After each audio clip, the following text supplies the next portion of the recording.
কলকাতা বিমানবন্দরে সংবাদ মাধ্যমের মুখোমুখি হয়ে একাধিক গুরুত্বপূর্ণ বিষয়ে নিজের মূল্যবান মতামত রাখলেন বাংলার জনপ্রিয় জননেতা তথা রাজ্য বিধানসভার বিরোধী দলনেতা সম্মানীয় শ্রী শুভেন্দু অধিকারী মহাশয়। তো নিশ্চিতভাবে তার আগে মহিলাদের কথা বলুন। রাজ্য সরকার অ্যাডভাইসারি দিয়ে ডাইরেকশন দিয়ে বলছেন রাত্রিটা মহিলাদের জন্য নিরাপদ নয়। এ লজ্জা রাখার কোনো জায়গা আছে? এখানে সংসদে বিধানসভায় মহিলাদের আসন সংরক্ষণ বিল পাস হচ্ছে, নারী সশক্তিকরণের কথা বলা হচ্ছে। কেন্দ্র রাজ্য সরকারগুলি মহিলাদের কেন্দ্রিক জনকল্যাণমূলক কর্মসূচি ঘোষণা করছে, কার্যকর করছে। প্রধানমন্ত্রী আবাস যোজনার বাড়ি মহিলাদের নামে এগ্রিমেন্ট হচ্ছে, সেইখানে এই রাজ্য সরকার আলাপন বন্দ্যোপাধ্যায় একটা চাটুকার তাকে দিয়ে বলছে যে রাত্রিবেলা মহিলাদের ডিউটি করার দরকার নেই। একদম সবচেয়ে বড় তো এইটা বিপন্ন পশ্চিমবঙ্গে, মহিলাদের যে রাত্রিবেলা নিরাপত্তা নেই, এটা সরকার বলছে। নবান্ন থেকে মুখ্যমন্ত্রীর সাদা হাতি পোষার মতো যাদের অ্যাডভাইসার করে রেখেছেন 3 লক্ষ টাকা করে মাসে খরচ করে, তারা বলছেন। এরপরে বলবে যে দিনের বেলাও মহিলারা বাড়ি থেকে বেরোবেন না।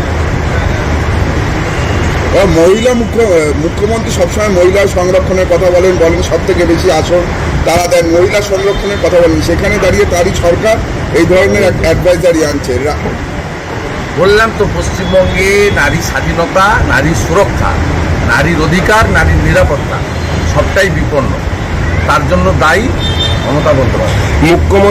মুখ্যমন্ত্রীকে আক্রমণ তিলোত্তমার বাবা মা, মুখ্যমন্ত্রীর বিচার চেয়ে যারা প্রতিবাদ করছে তাদের ওপর আক্রমণ করছে, বারবার প্রতিবাদ।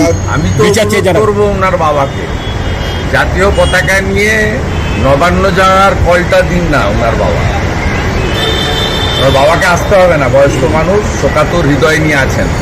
আমরা বাকিটা যা করার করে দেবো। জাতীয় পতাকা নিয়ে, ন্যাশনাল ফ্ল্যাগ নিয়ে উনি কলটা দিন। আমাদের পলিটিক্যাল সীমাবদ্ধতা আছে, আমরা কল দিতে পারছি না, বা সামগ্রিকভাবে রাজনৈতিক দল নিজের মত প্রকাশ করছে। এবং এখানে বিজেপি, সিপিএম, তাদের বিভিন্ন বা অন্য রাজনৈতিক দল সংগঠন, তাদের নিজস্ব কিছু দায়বদ্ধতা আছে, বাধ্যবাধকতাও আছে।